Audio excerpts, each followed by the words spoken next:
उसको लेकर? देखिए, अनावश्यक रूप से कुछ राजनीतिक विद्वेष में लोगों ने मेरे नाम को शामिल किया और आधार दो बताए। पहला आधार तो ये बताया कि एक एग्रीमेंट 20 साल पहले का, एग्रीमेंट की ब्याज 1 साल थी, एग्रीमेंट की ब्याज खत्म हो गई, एग्रीमेंट खत्म हो गया। बल्कि मैं अपने बिहाफ पर कहता हूं, मैंने तो 6 महीने पहले विड्रॉ कर लिया था। जब मुझे लगा इस जमीन में कोई विवाद आ गया तो मैंने ऋषि गुप्ता के साथ एग्रीमेंट हुआ था। ऋषि गुप्ता का भाई मैं तो अलग होना चाहता हूं, मैंने अपना बहुत नॉमिनल पैसा दिया था, वो ऑफिस लेके उन्हें लिखित रूप में दे दिया कि मैं लगा, और इसलिए मेरा तो कोई मतलब नहीं। दूसरा, सबका ही कोई मतलब नहीं रहा। ऋषि गुप्ता का एग्रीमेंट टाइम बार हो चुका, कालातीत, और जैन साहब ने भी मानते हैं इसको कि उस एग्रीमेंट से हमारा कोई मतलब नहीं है, और ऋषि गुप्ता एंड कंपनी भी मानती है। इस जमीन पर कब्जा कराने का पीछे का राज किसका है? आपने बोला जैसे मनोज यादव, जिसने कम से कम 6-7 करोड़ रुपए खर्च करके इसकी रजिस्ट्री फर्जी रूप से तो आप मानते हैं केंद्र में आपकी सरकार, उत्तर प्रदेश में आपकी 2 बार सरकार, उसके बाद भी सैफई परिवार का आदमी आगरा में जमीन पर कब्जा करवा रहा है? यही विडंबना है जिसकी जांच कराऊंगा।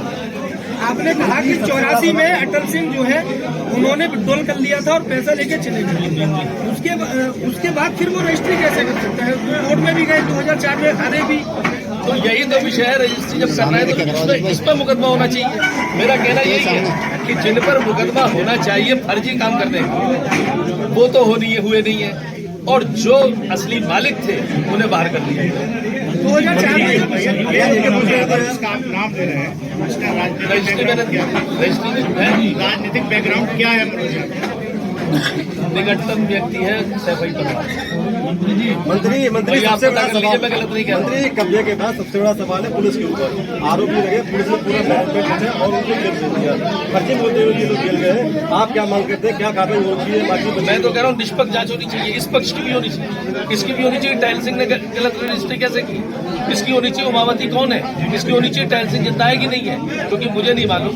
आज एक अखबार पढ़ा मैंने पिछला, उसमें किसी अखबार में था, किसी में था, मुझे भी ध्यान नहीं रहा, कि 2008 में टहल सिंह की मृत्यु हो गई। वो पढ़ते में चौंका, 2008 में मृत्यु हो गई है, तो ये 2017 में और 16 में एग्रीमेंट और 17 में रजिस्ट्री कैसे करना है? इसका कोई फर्जी टहल सिंह खड़ा किया जा रहा है। सवाल ये नहीं, सवाल पुलिस की भूमिका पर है। पुलिस ने कब्जा कराया है क्योंकि 5 लोग खिलाफ FIR। मंत्री जी आगे एक मिनट, सवाल पुलिस के ऊपर है। आप पुलिस के जो तमाम अधिकारी हैं उन पर क्या बोलना चाहेंगे आप?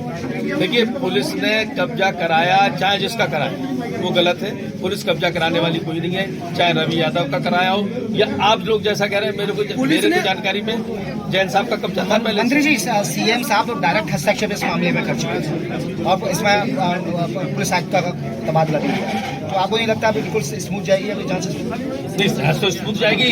योगी राज में जांच स्मूथ ही जाएगी, और हम भी चाहते हैं स्मूथ जांच। कमल चौधरी का क्या रोल निकल के आया पूरे इस प्रकरण में? कमल चौधरी भी पहले वाले एग्रीमेंट में एक पार्टनर थे, उसके बाद नहीं थे, उसके बाद उनकी और क्या है मुझे नहीं मालूम। पुलिस ने जो मुकदमे कायम किए वो गलत किए कमल चौधरी पर।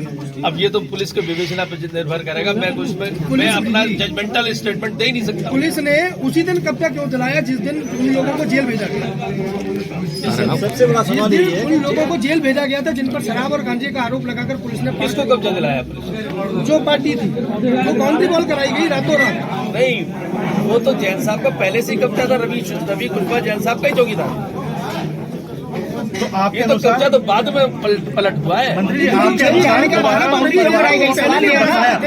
सहारा क्यों लिया? देखिए, पुलिस को कोई भी एक्शन, आज भी यदि मैं कहूँ पुलिस से कि आप जैन साहब असली मालिक कब्जा दिला दीजिए, पुलिस नहीं दिला सकती। मेरा जो सैद्धांतिक बात है, पुलिस कब्जा दिलाने वाली किसी को भी नहीं, जो न्यायालय है वो।